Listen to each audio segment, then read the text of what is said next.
سحر کی حالت دوبارہ خراب ہو جاتی ہے۔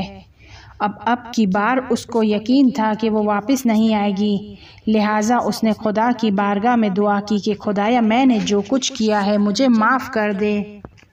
آیت اللہ بہجت کہتے ہیں کہ جو بھی دنیا سے جاتا ہے دو طرح سے خوش ہوتا ہے، ایک یہ کہ میں واپس آ گیا ہوں، جلدی جنت میں آ گیا، اور دوسرا یہ کہ کتنا اچھا ہوا کہ واپس آ گیا، جلدی آنے کی وجہ سے میرے ساتھ میرے گناہ کم ہیں، اگر میں وہاں زیادہ رہتا تو زیادہ گناہ لے کر آتا، لیکن اس کے بعد بھی چاہتا ہے کہ میں واپس لوٹ جاؤں دنیا میں۔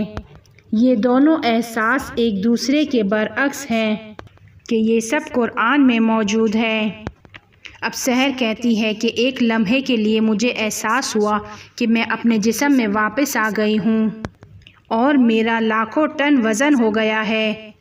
میری روح میرے بدن کی طرف کھینچتی چلی گئی اور وہ چاندنی کی تاریں تھی وہ چھوٹی ہوتی جا رہی تھی، اور میں نے احساس کیا کہ میں اپنے پاؤں کے انگوٹھے میں ہوں۔ روح جسم سے پاؤں کے انگوٹھے سے نکلنا شروع ہوتی ہے اور پھر دماغ تک پہنچتی ہے۔ جسم میں داخل ہونا بھی ایسا ہی ہے، پاؤں کے انگوٹھے سے شروع ہوتا ہے۔ موت کے وقت بھی ایسا ہی ہوتا ہے، انسان خود کے پاؤں کو ہلکا محسوس کرتا ہے۔ بعض کا کہنا ہے کہ یہ اس وجہ سے ہے تاکہ انسان روح قبض ہونے کے عمل کو گردن تک پہنچنے سے پہلے توبہ کر لے، اور جب روح انسان کی گردن تک پہنچتی ہے تو وہ دیکھتا ہے کہ وہ ایک کی بجائے دو ہو گیا ہے۔ سحر کہتی ہے کہ جیسے میں پاؤں سے اوپر کی جانب آ رہی تھی، میرے بدن کا ایک ایک حصے میں جان واپس آ رہی تھی، اور جیسے ہی میں اپنے دماغ تک پہنچی تو ڈاکٹر کی آواز بلند ہوئی کہ خطرہ ٹل گیا ہے، اس کا دل دوبارہ کام کرنا شروع کر دیا ہے، اور تھوڑی دیر بعد دوبارہ سب کی آوازیں بند ہو گئی۔ میں دوبارہ کوما میں چلی گئی، 3 دن کوما میں رہی، اور ڈاکٹر اس نتیجے پر پہنچے کہ اس کا دماغ بند ہو گیا ہے، لہٰذا اس کے جسم کے اعضاء کو ہدیہ دے دیا جائے۔ سب کی امیدیں ٹوٹ چکی تھیں۔ وہ کہتی ہے میں تخت پر لیٹی ہوئی تھی، ایک بار ہارٹ اٹیک ہو چکا، 2 بار دماغ نے کام کرنا بند کر دیا، سب مجھ سے نا امید ہو گئے۔ کہتی ہے کہ تیسری رات تھی، میں نے پھر آوازیں سنی، میری نظر ICU کے دروازے پر پڑی، میں اپنے جسم سے خارج نہیں ہوئی تھی لیکن دیکھ رہی تھی۔ میں نے دیکھا کہ ICU کے شیشے کے دروازے سے ایک نور اندر کی جانب داخل ہوا، ایک سنہری رنگ کا نور تھا اور بہت چمک رہا تھا۔ سورج سے زیادہ وہ نور شدید تھا لیکن آنکھوں کو اذیت نہیں کر رہا تھا۔ یہ نور خوبصورت بھی تھا، نرم بھی تھا، آرام بخش بھی تھا، زمینی نور سے مختلف تھا، دیکھا جا سکتا تھا اور سکون بھی حاصل ہو رہا تھا۔ وہ کہتی ہے کہ یہ نور 3 قدم آگے آیا اور رک گیا۔ اس نور کے درمیان میں نے ایک شخص کو دیکھا، اس شخص نے زرد رنگ کا لباس پہنا ہوا تھا۔ پہلے اس کا چہرہ واضح نہیں تھا لیکن بعد میں واضح ہو گیا۔ وہ بہت زیادہ خوبصورت تھا، یعنی خود خوبصورتی تھی۔ اس کی عبا کے دھاگے سنہری رنگ کے تھے۔ اس کے بعد ایک آواز سے مجھے اس کا نام معلوم ہوا، لیکن سحر اس کا نام بتانے سے منع کرتی ہے، معذرت طلب کرتی ہے اور کہتی ہے کہ مجھ سے اصرار نہیں کرنا، لیکن وہ شخص امیر المؤمنین علیہ السلام تھے۔ وہ کہتی ہے کہ میں نے اس شخص کو سلام کیا اور اس نے ملائمت کے ساتھ، انتہائی بے حد محبت کے ساتھ میرے سلام کا جواب دیا۔ یہاں پر 2-3 نقطے اہم ہیں، توجہ رکھیے گا۔ وہ شخص سحر سے مخاطب ہو کر کہتا ہے، سحر جان، ابھی تمہاری موت کا وقت نہیں آیا ہے، خدا چاہتا ہے کہ کچھ اور سال دنیا میں رہو۔ ایک عجیب بات ہے کہ جب وہ بات کر رہا تھا تو اس کے لب ہل نہیں رہے تھے، اس کے منہ سے کوئی آواز نہیں نکل رہی تھی۔ عالم برزخ میں آواز، صوت، لفظ کوئی معنی نہیں رکھتے، یہ صرف مادی عالم سے تعلق رکھتے ہیں۔ عالم برزخ میں ابزار نہیں ہیں، آلات نہیں ہیں۔ جتنے بھی علوم ہم دنیا میں حاصل کرتے ہیں سب آلات ہیں، اسی دنیا میں رہ جائیں گے، سوائے بعض علوم کے کہ جس کو انسان خود کے ساتھ لے جاتا ہے، جیسے ابو علی سینا کے جو طب کے علم کو اپنے ساتھ لے گئے ہیں اور برزخ میں ان کے ساتھ ہے۔ مکمل طور پر طب وہاں نہیں ہے، صرف طب کا کچھ حصہ جیسے گرم اور ٹھنڈا مزاج وغیرہ وہ وہاں پر اپنے ساتھ لے کر گئے ہیں، کیونکہ مزاج کا تعلق انسان کے نفس سے ہے۔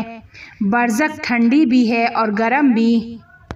برزخ میں تکلم نہیں ہے، جو کچھ کہنا چاہتے ہیں معنی کو اگلے تک منتقل کر دیتے ہیں۔ تینوں داستانوں کو جسے ہم بیان کر رہے ہیں، تینوں تکلم نہیں کرتے ہیں، صرف معنی کو ایک دوسرے تک پہنچاتے ہیں۔ وہ کہتی ہے کہ میں جو بھی بات کرنا چاہ رہی تھی وہ کلمے نہیں تھے بلکہ احساس تھا، یعنی اگر محبت کا اظہار کرنا چاہتا ہے تو الفاظ یا حرکات کو انجام نہیں دیتا، خود محبت کو دیکھتا ہے۔ جیسے روایات میں ہے، اگر کوئی کسی پتھر کو دوست رکھتا ہوگا تو وہ اس کے ساتھ محشور ہوگا۔ اگر آپ نے میری ویڈیوز سنی ہو تو اس میں کچھ ویڈیوز میں بیان کیا گیا ہے کہ جو شخص دنیا سے جاتے ہیں وہ ایک گھڑی کی طرف یا اپنے پیسوں کی جانب ان کی نگاہیں جم جاتی ہیں، کیونکہ وہ اس سے محبت کرتے ہیں اور وہ محبت ان کے ساتھ اس دنیا سے جاتی ہے۔ خود وہ پتھر وہاں نہیں جائے گا بلکہ پتھر سے محبت اس کے ساتھ محشور ہوگی جو سب کو دکھائی دے گی۔ ہم جس سے محبت کرتے ہیں اس کے ساتھ متصل نہیں ہوتے بلکہ اس کے ساتھ متحد ہوتے ہیں۔ ہمارے وجود کا ایک حصہ ہے، اپنی پسندوں کو اپنے ساتھ لے کر جاتے ہیں۔ گھر کی محبت، مال کی محبت، گاڑی کی محبت، اور پھر روح وہاں پر اذیت ہوتی ہے کیونکہ گھر سے محبت تھی لیکن گھر کو تقسیم کر دیا گیا، گاڑی سے محبت تھی گاڑی بیچ دی گئی، مال سے محبت تھی لیکن مال بانٹ دیا گیا اور وہ وہاں پر حساب کتاب دے رہا ہے، جبکہ یہاں پر بچے عیش کی زندگی گزار رہے ہیں۔ وہیں بھی اسی طرح سے ہے کہ کلمے منتقل نہیں ہوتے، لب نہیں ہلتے، صرف پیغام کو پہنچایا جاتا ہے۔ اس کے بعد سحر انتہائی حد تک رونے لگی۔ تینوں داستانوں میں داستان کو بیان کرنے والے شدت کے ساتھ رو رہے ہیں۔ وہ کہتی ہے کہ وہ شخص ایک قدم، وہ نور ایک قدم اور آگے آیا اور اس نور کے ہالے نے مجھے اپنے اندر لے لیا، میں اس کے اندر غرق ہو گئی۔ ایک چراغ کے نور کی مانند تھا، ایک روشن چراغ کے اس کے اندر اور باہر کو نور نے گھیر لیا تھا۔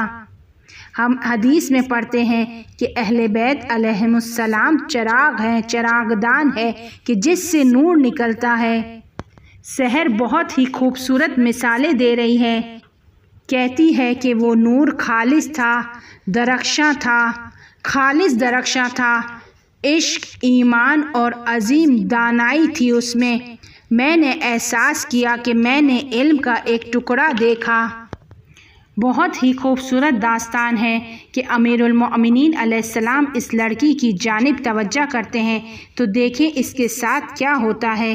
ایک 24-25 سال کی لڑکی کہ جو ابھی زندہ ہے، کہتی ہے کہ میں نے احساس کیا کہ ایک عشق کا ٹکڑا، ایک ایمان کا ٹکڑا، ایک خلوص کا ٹکڑا، ایک علم کا ٹکڑا، میں نے احساس کیا کہ میں عشق سے بھری ہوئی ہوں، سکون سے بھری ہوئی ہوں، ایمان سے بھر گئی ہوں، اور ایک حد تک دانائی بھی مجھے نصیب ہوئی ہے کہ جس کی وجہ سے میں آج ایسی چیزوں کو جانتی ہوں کہ پہلے نہیں جانتی تھی۔ اور پھر کہتی ہے کہ مجھ سے اس علم کے بارے میں نہیں پوچھنا کہ میں نہیں بتاؤں گی کہ میرے پاس کون سا علم ہے۔ وہ کہتی ہے کہ دنیا کے گھنٹوں میں سے میں تقریباً 1 گھنٹہ اس نورانی شخص کے پاس تھی اور مجھے اپنے ساتھ وہ ایک اور دنیا میں لے کر گئے۔ وہ داستان میں یہ نہیں بتاتی ہیں کہ وہ اس کو کہاں لے کر گئے، لیکن زیادہ تر ممکن ہے کہ اس کو جنت دکھائی ہو۔ لیکن بعد کی 2 داستانوں کو بیان کرنے والے بیان کرتے ہیں کہ وہ انہیں کہاں پر لے کر گئے۔ سحر کہتی ہے کہ مجھے بہت زیادہ سرمایہ دکھایا گیا اور اس کے بعد مجھے اسپتال کی تک پر واپس لے آئے۔ وہ لڑکی کہ جو 24-25 سال کی ہے، جس کے دماغ نے 2 بار کام کرنا بند کر دیا، ایک مرتبہ ہارٹ اٹیک ہوا، آدھا جسم فلج میں ہے، آدھا جسم حرکت نہیں کر رہا ہے، نابینا ہو گئی ہے، لیکن روح واپس آ گئی اور اس جگہ پر آ کر بتا کر بہت زیادہ رونے لگی، کہنے لگی کہ یہاں پر کچھ پرائیویٹ یادیں ہیں، کچھ شخصی یادیں ہیں کہ میں اسے بیان نہیں کرنا چاہتی۔ خلاصے کے طور پر کہوں کہ وہ شخص بے اندازہ مہربان تھا، دانا تھا، پاک تھا، خالص تھا، ظاہری طور پر مجھ سے جدا تھا، لیکن حقیقت میں میری تمام روح میں جاری تھا۔ روایت میں ہے کہ لوگ جان دیتے وقت امیر المؤمنین علیہ السلام کو دیکھیں گے، اور جب جان دے رہے ہوں گے اور امیر المؤمنین علیہ السلام کو دیکھیں گے تو غموں کے تمام عالم کو بھول جائیں گے اور احساس کریں گے کہ اس کے وجود کے ساتھ وہ ایک ہیں۔ امیر المؤمنین علیہ السلام کو دیکھ کر ان کی روح پرواز کرے گی۔ وہ کہتی ہے کہ جب میں نے اس نورانی شخص کو دیکھا تو ابتدا کے لمحات میں ہی میں جان چکی تھی کہ میں اس کو جانتی ہوں۔ مجھے سمجھ میں آ گیا تھا، بہت زیادہ میں اس کو جانتی تھی۔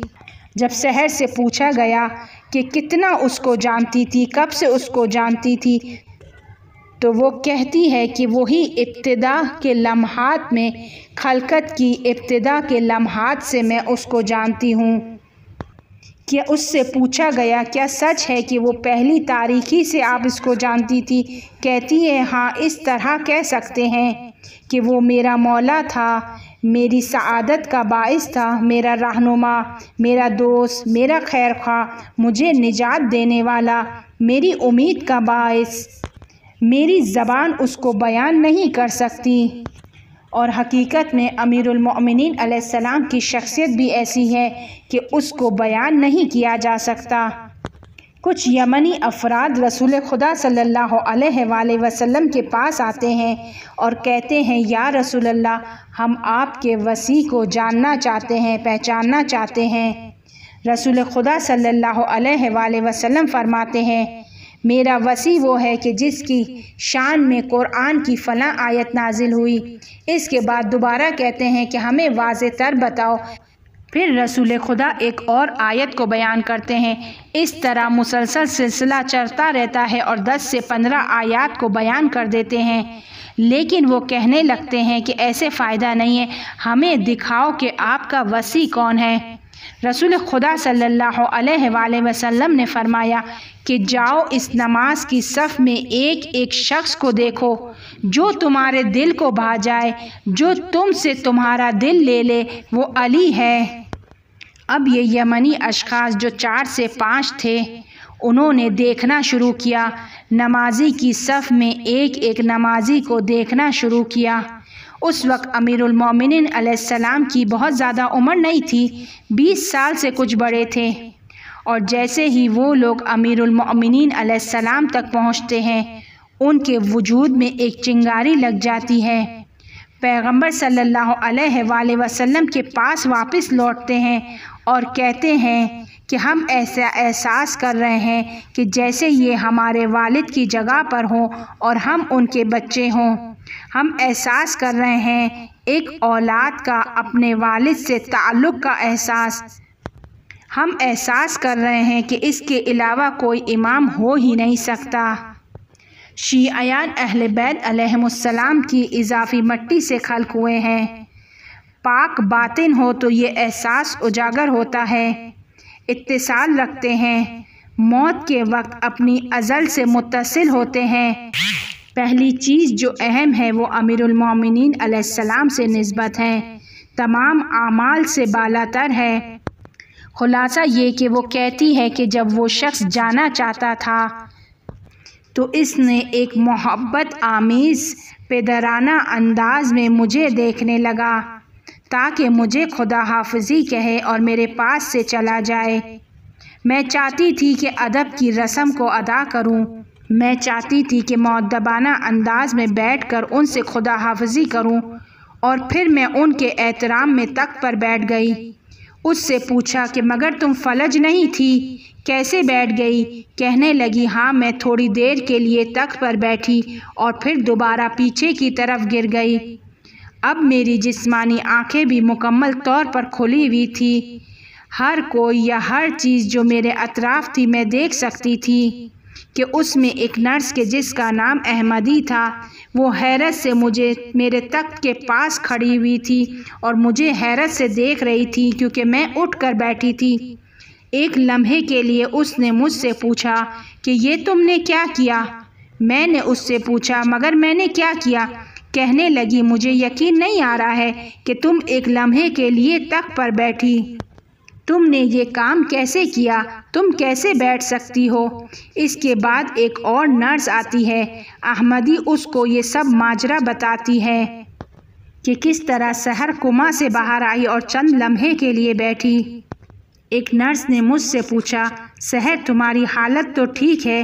تو میں نے اس سے کہا کہ میں بہت زیادہ ٹھیک ہوں۔ آپ یقین نہیں کر سکتے کہ میں نے کیا کیا دیکھا، اور اب میں دیکھ سکتی ہوں۔ وہ نرس حیرت سے اپنی انگلیوں کو اپنے ہونٹ پر رکھتی ہے اور پھر پوچھتی ہے کہ کیا تم بتا سکتی ہو کہ میں نے کون سے رنگ کے کپڑے پہنے ہیں؟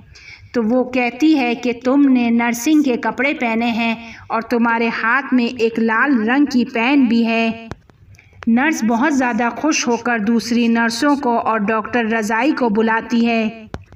نرس ڈاکٹر رضائی کو تمام ماجرا بیان کرتی ہے اور ڈاکٹر رضائی جھومنے والی حالت میں سر کو ہلاتے ہیں اور کہتے ہیں کہ ممکن ہی نہیں ہے، محال ہی نہیں ہے کہ یہ تخت پر بیٹھے، کیونکہ اس کا پورا جسم فلج ہے، اس کے جسم میں کوئی بھی حس نہیں ہے، اس کے علاوہ یہ نابینا بھی ہے۔ نرس کہتی ہے کہ نہیں، میں نے خود دیکھا کہ یہ بیٹھی ہے۔ اس کے بعد ڈاکٹر میرے پاس آیا اور اس نے اپنے لباس کے بٹن کو کھولا اور پوچھا کہ مجھے یہ بتاؤ کہ میں نے نیچے کون سے رنگ کے کپڑے پہنے ہیں۔ میں نے کہا کہ آپ نے بلو رنگ کی شرٹ پہنی ہے اور اس پر ایک بال بھی وہاں پڑا ہے، آپ کی شرٹ کی کالر کے نیچے۔ ڈاکٹر نے اپنی شرٹ کو تھوڑا نیچے کی جانب کھینچا تاکہ بال کو دیکھے، تو وہاں پر بال موجود تھا۔ ڈاکٹر بہت حیرت زدہ ہو گیا۔ اس نے میرے سیدھے ہاتھ کی ہتھیلی کو پکڑا اور اسے دبایا تو میری چیخ نکلی۔ مجھ سے پوچھنے لگے کہ کیا درد ہو رہا ہے؟ میں نے کہا ہاں، میں اپنے بدن میں احساس کر رہی ہوں۔ اب میرا سیدھا حصہ فلج نہیں تھا۔ میری آنکھوں میں آنسو بھر آئے۔ مجھ سے پوچھا کہ کیا مکمل طور پر شفا مل گئی ہے؟ میں نے کہا نہیں، صرف میں دیکھ سکتی ہوں اور میرا سیدھا حصہ فلج نہیں ہے، لیکن میرے جسم کے بعض حصے ابھی تک نہیں ہیں۔ اس لمحے کے بعد سحر تیزی سے صحت یاب ہوتی چلی گئی۔ 4 دن کے بعد اس کو اسپتال سے چھٹی دے دی گئی، اور جب سحر سے پوچھا کہ کیا یہاں پر داستان ختم ہو گئی ہے تو وہ کہتی ہے نہیں،